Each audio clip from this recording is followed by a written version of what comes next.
Hello mga kababayan, it's another day again. So today, ano na to yung interview ni Greco Bellica with MJ and Admar, a day ago na to. Pero maganda kasi yung point dito, yung regarding dun sa naging statement ni Colonel. I forgot the name, basta yung nagbigay ng statement doon sa hearing ni Pangulong Duterte. I know hindi ko pa to natakal sa past videos ko. As I said, himay-himayin ko, uunti-untiin ko kasi alam naman natin na umabot siya ng 9 hours yung hearing. So, dadahan-dahanin natin i-upload kasi medyo marami, and then ang dami din kasing nagbibigay ng comment, diba? So, today, siguro ang itatakal ko yung kay Greco Bellica, and then yung short comment ni Attorney Sal dun sa statement ni Chis Escudero. And then, Attorney Trixie, kukuha ako ng konting video clip niya regarding dun sa ICC thingy na kiniklaim ng mga engot na mga taga-subaybay ng mga dilawan, pinklawan, pulahan, o kung ano pa man ang tawag sa kanila. Basta yung mga makakaliwa. So, let's just start. So, hindi na natin patatagalin para marami tayong ma-cover. Ikinanta, parang singer lang ng isang pulis ang dalawang kongresista na umano'y nag-udyok sa kanya na magsinungaling sa Quadcom investigation sa war on drugs ng Duterte administration. Narito ang balita ni MJ Mondihar. There must be someone to rise up to the occasion. Matapang na humarap sa investigasyon sa Senado si dating Mandaluyong Police Chief Hector Grijaldo.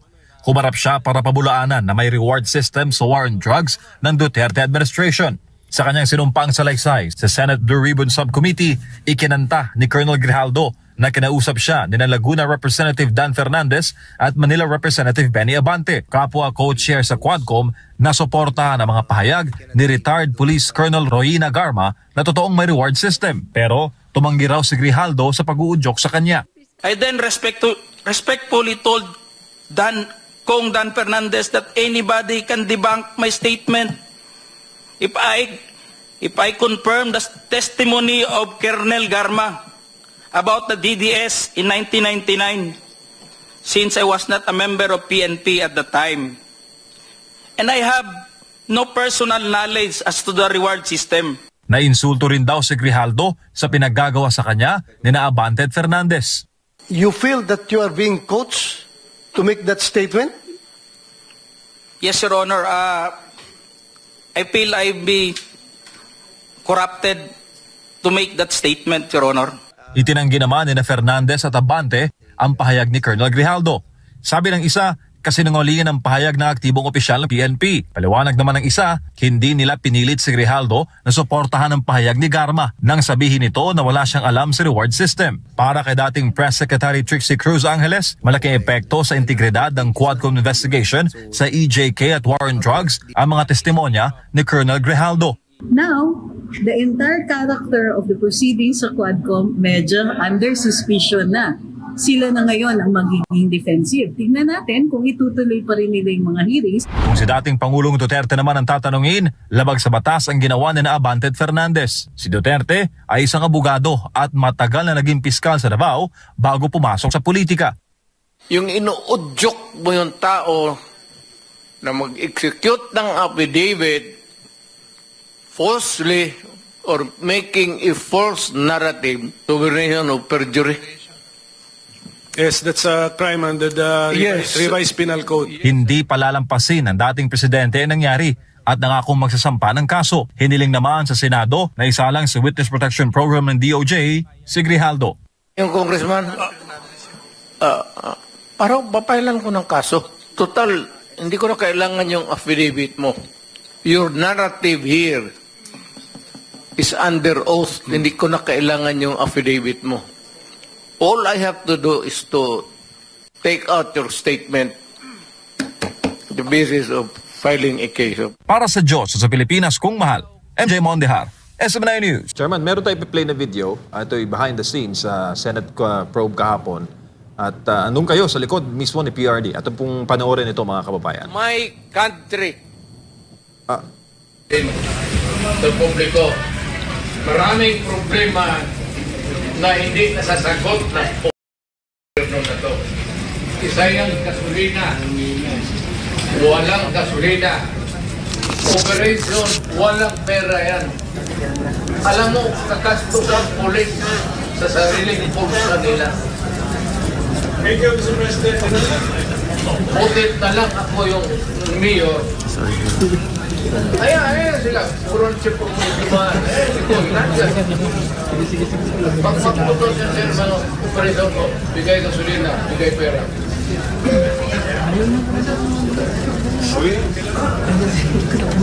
Bulgar na natin lahat.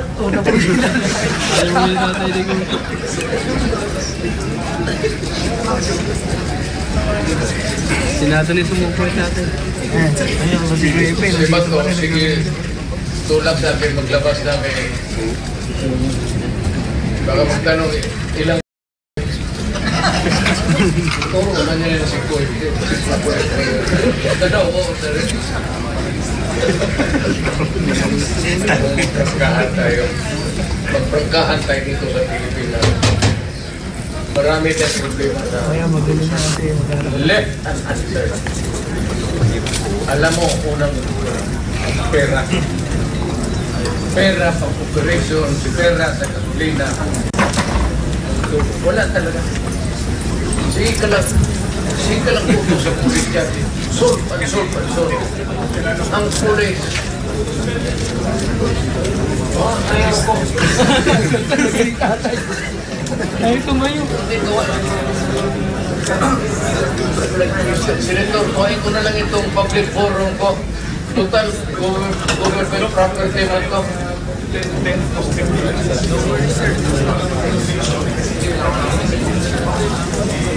Ayaw ko.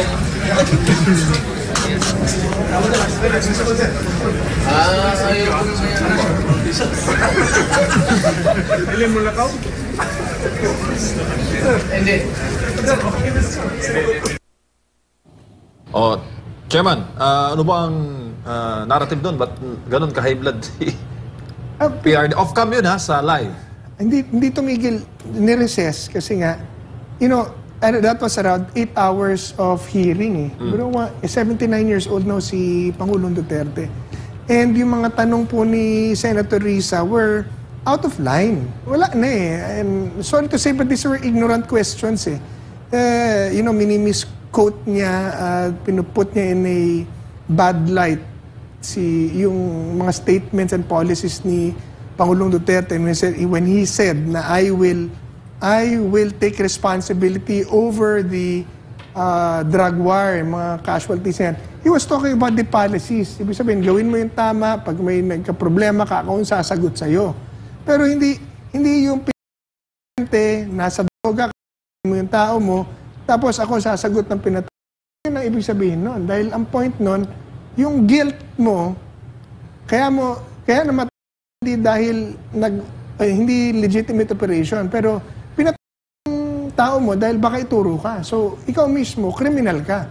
Yun, dun dinadala yun ang inaalis ni Senator Risa sa kwento na, yun, paano si Kian, hindi naman lumaban. Do you take responsibility over that? Paano yung bata, hindi naman lumaban? Do you take responsibility over that? Siyempre hindi, dahil he takes responsibility over legitimate operations. Ibig sabihin, mayroong pulis, sinahabol yung pusher, yung pusher may barel, babarilin yung pulis, pinatay yung pulis to protect himself. Sagot ni PRD yun. Ibig sabihin, legitimate operation, you did that in defense of your life or defense in self-defense. Pero yung isang pulis na patong sa droga, tapos gaya yung Cristina something Gonzales na naandyan na witness ng grupo nila na nag-aakusa kay President Duterte. Sinabi na siya mismo po siya, dala siya ng pulis, tapos yung asawa niya, pinatutulak daw ng pulis, aspilin ng pulis. So yung pulis, criminal yun. It is not a legitimate operation. So hindi sagot ni PRD yun. Yung ginawa niya, kanya yun. Dun siya ipinipin down in a broader sense ni Risa, knowing No, that will not be acceptable in court or by law.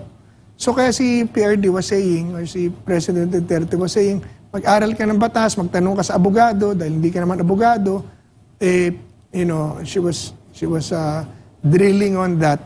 So nagagalit si PRD dahil minamali mo yung kwento. Ang kwento dito yung drug war, hindi yung mga kriminal na pinatay ng criminal ding police or criminal ding opisyal. So, 79 years old na. So, we were all trying to calm him down dahil nagagalit siya dahil kaya may drug war para nun sa mga inosente na pinapatay ng mga kriminal. Hindi para sa mga kriminal na pumatay ng kriminal na police, kriminal na opisyal na pumapasok sa droga, na pumapatay ng inosente. Hindi para sa kanila ang drug war. Sila ang kalaban ng drug war. Yun po yun. Binabaliktad nila ang kwento eh. Kaya nagagalit si PRD. That's unfair for us dahil may natay. Dahil nga ganun nga kalaki yung problema, ang daming sangkot sa droga. Eh. Diba? Mga opisyal sangkot sa droga. Hanggang ngayon, balikan. Balikan yung mga dating siga na nagtatago na. Ngayon, balikan na naman.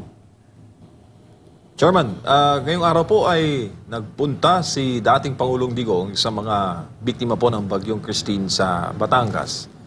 At marami po ang nagkomento na ito yung ginagawa na sa presidente. Nag-iikot at nakikiramay po sa mga biktima ng kalamidad. Siyempre, dala na yung ayuda ng Office of the Vice President. Yung ganitong mga gesture, Chairman, anong masasabi mo dito? Nakakaiyak, nakakamiss dahil kita-kita mo yung pagmamahal niya sa tao, yung effort niya, kahit matanda na siya, mahina ng kanyang katawan, to go there just to console these people, is genuine and sincerity niya. Wala na naman siyang makukuhang benepisyo dyan politically. He's only running for mayor in Davao. He's not running for president, not even for senator. But he's doing that just to, uplift the morale of the Filipino people. So talagang pagpapala, ito po ang example na dapat sinusundan nating lahat. Dala-dala pa niya yung tulong mula sa kanyang anak. Diba? So ibig sabihin, kung sarili na niya ang inaalay niya. And it is nakaka-encourage talaga. At tayo ay natututo bilang tao, bata at leader kung paano dapat ang puso ng isang leader. Chairman, marami nagtatanong kung ano ang magiging kinabukasan ng si Police Colonel Grijaldo. Nandun po kayo kahapon bago po matapos ang pagdinig. Ano nga ba ang mga napag-usapan? Well, narinig ko kahapon ang pinag-uusapan ng mga senador, sinuggest po ni Senator Bato, na the Senate gives protection to the colonel kasi in-expose niya yung dalawang congressman allegedly na siya ay pinilit papirmahan sa isang affidavit. So, kailangan siya, yun ang pinag-uusapan, kailangan protektahan. So, tama po si Senator Bato dyan. Tayo mga kababayan, panalangin natin at bantayan natin itong si Colonel dahil delikado po ang buhay niyan. Dahil siya ay lumabas, and daw pati po ang kanyang pamilya ay panalangin natin at bantayan dahil baka po may gawing masama dyan.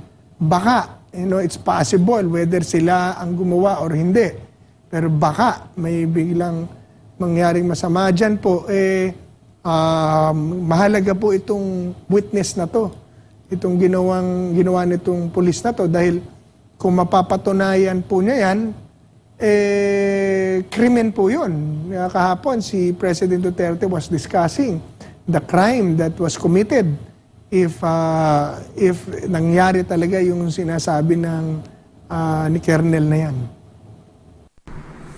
So, yun yung naging part ng interview ni Greco Bellica with MJ and Admar. So, nakita din natin yung anong tawag dito, yung off-cam na nangyari dun sa after ng hearing with Pangulong Duterte. So, nakita natin doon, sinasabi niya na ayaw pa niyang umalis, pero di ba tapos na nga, yun nga, ang ano niya kasi, ang point ni Pangulong Duterte, gusto na niyang tapusin. Kasi nga, di ba, patawag sila ng patawag sa kanya. Tapos ngayon, hanggang dun lang yung question daw ni Virus, di ba? Yung ibang mga vloggers nga, nakakatuwa nga yung mga comment nila na, yan, build kayong invite ng invite. Ngayon, nandyan na siya. Yun lang yung naging tanong nyo. Yung parang ganun. Kasi nga, wala naman din silang makukuha dyan. But anyway, mamaya papakita ko sa inyo yung naging point ni Attorney Trixie regarding dun sa mga kiniklim ng mga tanga-tangang supporters ng makakaliwa, lalo na yung si Trililing regarding dun sa sinasabi na nakakuha na daw sila ng evidence para i-file sa ICC, malakas na daw, kesyo ganyan, ganito, ganyan. Mga syunga-syunga sila. So, mamaya explain ni Attorney Trixie yung, yung kaganapang yun or yung punto ng mga syunga-syungang, mga makakaliwa.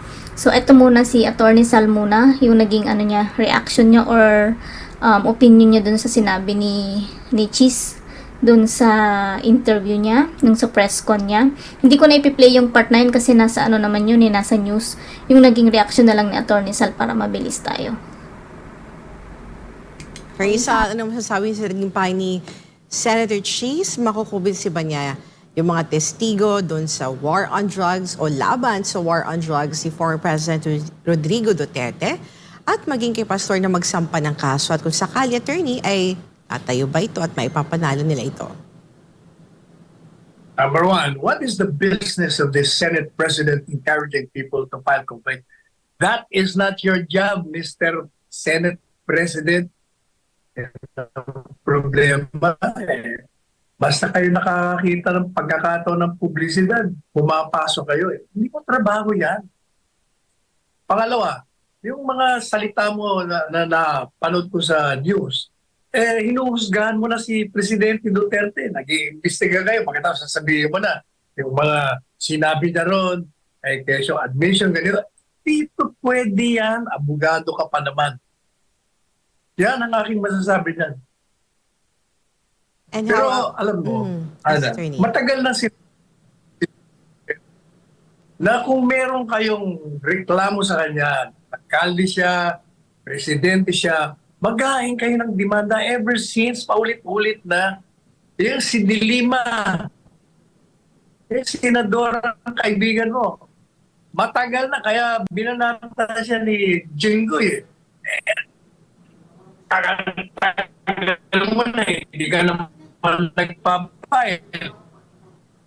Bakit hindi nagpapile? Kasi hindi totoo. Puro invento nila. Puro nilikha nila yan Puro paninira. Puro politika. Ayan ang nalalaman. Ang Senate President, sama na sama yan noon sa mga lakad namin sa biyaya. Nagsisiksik yan kay Presidente Duterte. Ngayon, naging puno lang na ay nako, Noy. Sabi man, di ka na magpara. Ay nako. Anyway, sige na nga. Baka ko nang masabi ko pa sa bumili. At Teresa, ano masasabi mo naman sa pahayag ng Quadcom na dapat sampahan ng Department of Justice ng kaso si dating Pangulong Duterte dahil sa naging mga pahayag nito sa Senate hearing, kabilang daw dito ang paghikayat sa Pangulo sa mga kapulisan na lumaban sa kanila, ang kanilang target na suspect at pagkakaroon daw ng death squad ng Pangulo noong mayor pa ito ng Davao City. Sinabi din ng Manila Representative Benny Abante na kaibigan mo, and I quote, "When a leader knowingly permits the slaughter of civilians under his watch and when he admits that he bears responsibility, it is an inescapable truth. He is criminally liable," end of quote. This is not a case of semantics or vague responsibility. This is a direct admission from the former president himself by publicly taking full responsibility for the thousands of extrajudicial killings that plague our nation during his term. Duterte has admitted to a level of command responsibility that the law considers criminal, end of quote. Yan ang sabi ng iyong kaibigan na nandyan sa Kamara, Attorney Sal, at sana daw gamitin ng ICC at ng DOJ ang naging pahayag ni former president. Yan ang sabi ng mga kaibigan mo sa Senado, sina Ontiveros, yan, sina Abante. Teresa? Alam mo yung mga yan, hindi kaya nila magsampa labang kay dating Presidente Duterte. Ang hikayatin nyo, DOJ, mag-file ng kaso sa inyo. Dalawa na ni Fernandez. Kasi ang ginawa ninyo kay Colonel Hector Grijalde Jr. ay subornation of perjury. Hinikayat nyo, pinipilit nyo na magsinungaling under oath. O yan, binulgar kayo. Siyempre, tinatanggi nyo. Pero, klarong-klaro eh. O yan, kayo dapat nakasuhan eh. Yung sinasabi nyo kay Presidente Duterte na pag-amin, walang kaso. Walang inamin si Duterte na nag-commit siya ng krimen. At saka, even assuming na sinasabi niya, o sige, i-encourage niyo yung mga kriminal. O bakit? Anong krimen doon? Sige nga, ang problema sa inyo, hindi naman kayo mga abogado, nag-aabogadoan kayo. Hindi yung krimen yun. Encouraging them to kill. O sige, barilin mo ako para mabaril din kita. O anong krimen doon? Ay nako, sabi nga ni Franco, ay nako, Grant. Ay nako. Attorney Sal, so, yun yung naging reaction or opinion ni Attorney Sal. Lagi naman yan sinasabi niya, pasensya na guys, medyo nagkakat-cut yung video. I think yun yung problema kanina doon sa interview, merong connection problem sila. So, pero naman, very clear naman yung naging opinion ni Attorney Sal na yun nga, kung meron nga, di magsampa sila ng kaso sa DOJ, di ba? Tama din naman yung yung sinasabi niya regarding din kay Abante tsaka kay Fernandez, kay Dan yan na yan. Kasi nga, 'di ba, sinabi din ni Pangulong Duterte na kakasuhan. Well, hugas kamay na lang yung mga yan, 'di ba? Napansin niyo meron silang mga conference chuchu na damage control ganyan. Kasi nga lumabas na yung totoong ugali nila, yung totoong ginagawa nila diyan sa Quadcom na yan. So yung credibility nung Quadcom na yan or yung hearing na nila na yan, yung mga tao alam na nila na kung sakali man magkukuha sila diyan ng mga resource person nila or yung mga binabayaran nila siguro di umano or yung mga kinakausap nila, aware na yung tao. Kasi nga buti na lang meron tayong isang colonel na nagbulgar ng kalokohan nila, yung mga pinagagawa nila dyan. Normal naman yan na talagang i-deny nila dyan yung ginawa nilang yon na kesyo ang dami-dami pang dahilan ni Abante na yan. Tapos di ba nasunog siya dun sa interview ni Karen Davila. I know yon, naging viral yon kasi alam naman natin di ba na sa social media mabilis kumalat yung mga ganyan. Lalo karamihan ng mga DDS vloggers, kinover yan. So, makikita nyo yan sa mga DDS vloggers na mga nag-cover nung interview niya kay Karen Davila. At yung iba nakakatawa talaga kasi talagang napanood ko din siya sa mga DDS vloggers na nakasubscribe ako. So, pwede niyo naman ding balikan yun kasi sa ABS-CBN channel naman ata nila yun. So, makikita nyo pa rin siya. But anyway, let's move to the last part, yung kay Attorney Trixie. Mabilis lang ito, guys.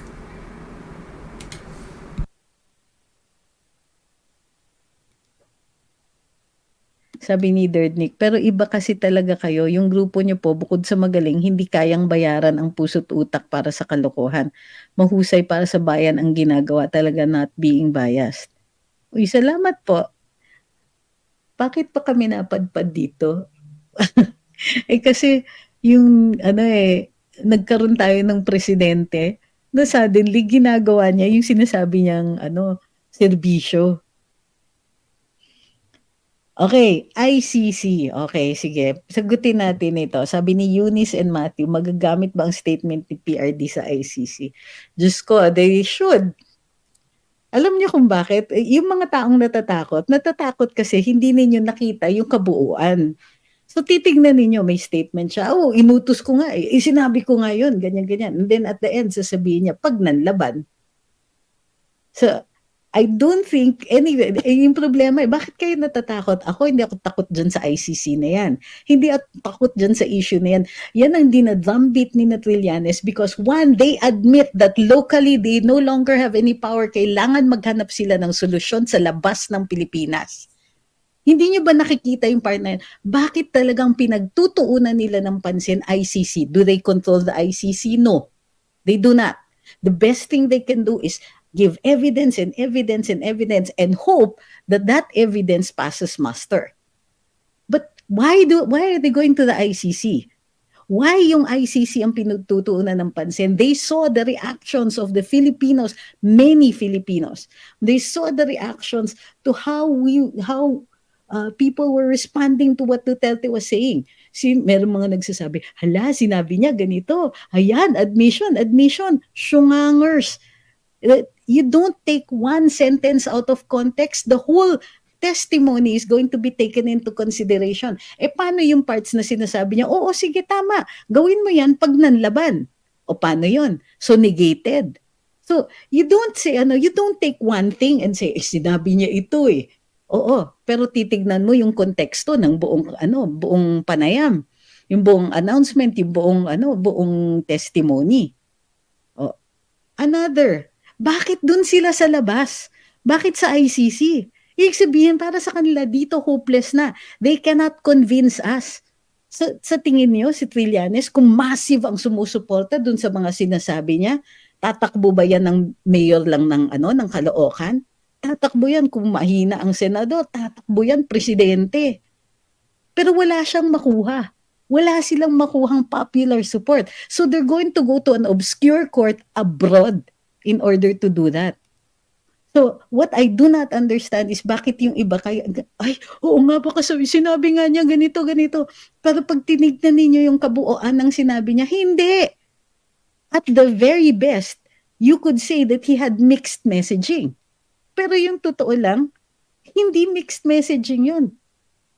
He was eliciting reactions, tapos babanat siya na kung nanlaban. Oo, kung nanlaban. Tapos sasabihin niya, oo, sinabi ko nga yun. Pero sa tingin niyo, yung mga pulis, gagawin nila yon? Sino dyan? Tignan mo mga graduate ng PMA, yung mga yan. Sa tingin niyo, sumunod yung mga yan? Hindi nila alam na illegal yung order na ganun? So, that's the prevailing sentiment. Yan ang tinihito nila. They're trying to make it look na, umamin si Duterte. Anong inamin niya? Ano? Well, at the end of it, sinabi niya, tignan niyo, itong mga pulis na yan. Tanong niyo, kay Senator Bato, in-order ko ba yun? At sumunod ba siya? Oh.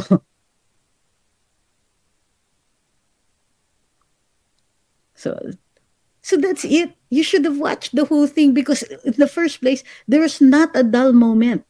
And you would see a master at work. Politiko ito. At politiko siya ng masa. Hindi ito yung nice Mr. Nice Guy who's playing nice, who has to be nice to everybody because he needs everybody's vote. This guy has already gotten the vote. He's already become president. He has nothing to lose.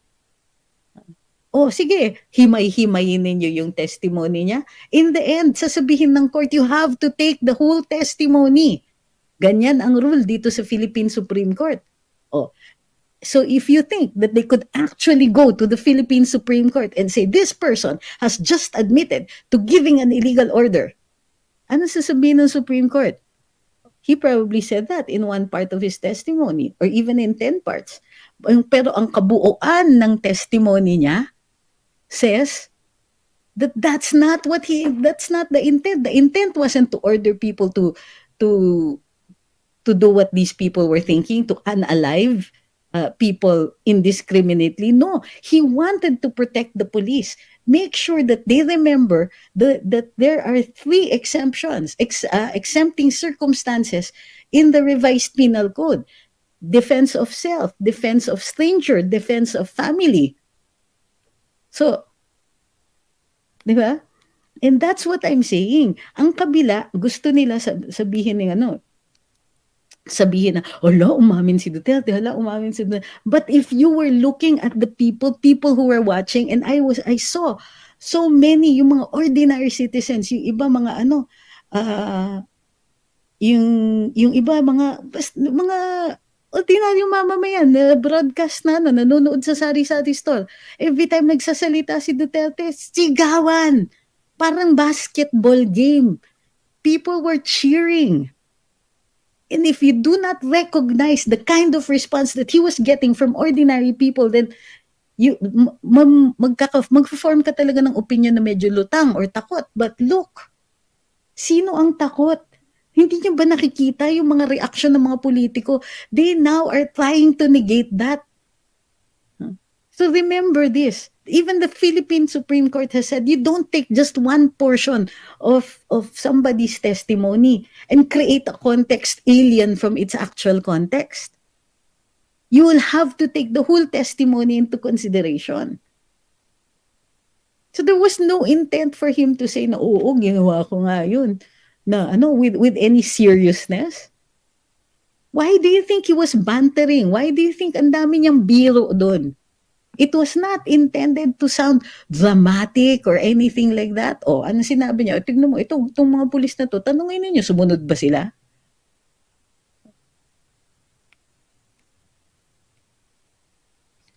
ICC.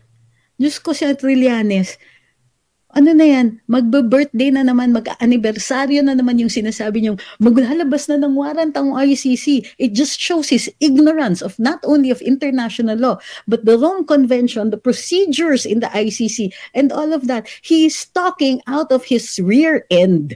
Okay? It's the wrong end of Senator Trillanes who is speaking here. So, ayan, magkakawarrant na. Magkakawarrant na pala. Eh bakit nagsasubmit pa kayo ng additional evidence? Ibig sabihin, palpak na noon? Why is he saying, oh sige, let's send this, let's send all of this. Ibig mo sabihin, yung mga pinadala ninyo noon was not enough? Oh. Second, when they present that evidence, hihingin pa ng ICC yung side ng Duterte. Ano akala nila? Hindi sila, sila lang ang pakikinggan.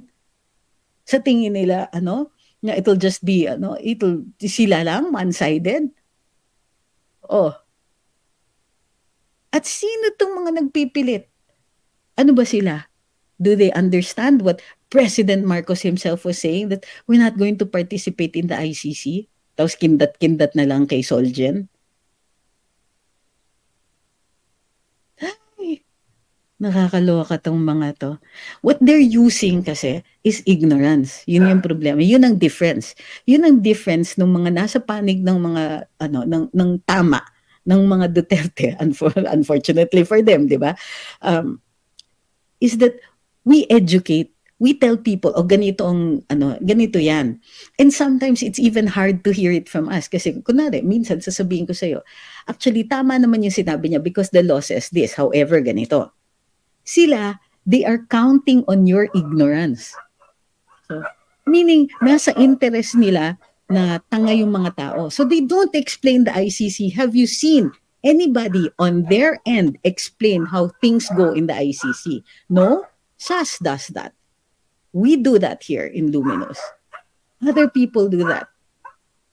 But they do not explain how the ICC works. They do not explain what's going on. Diba? O meron ba sa kanilang side? Meron bang nag-explain? Hindi. They want to keep you ignorant so that they can control and manipulate your opinions. That's why Sonny Trillanes has a difficult time trying to get the voters to side with him, to vote for him. Paano siya mananalo ng ganyan? Walang intention niya is to keep people poor and ignorant rin. It's such a dilaw playbook.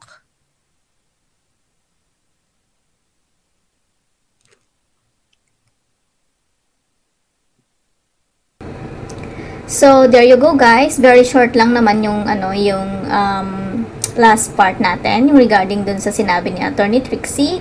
So, ang maganda lang kasi dito sa mga DDS vloggers and lahat ng mga nakaside kay Pangulong Duterte, especially yung mga lawyers, lahat talaga sila, masasabi natin na matatalino talaga sila.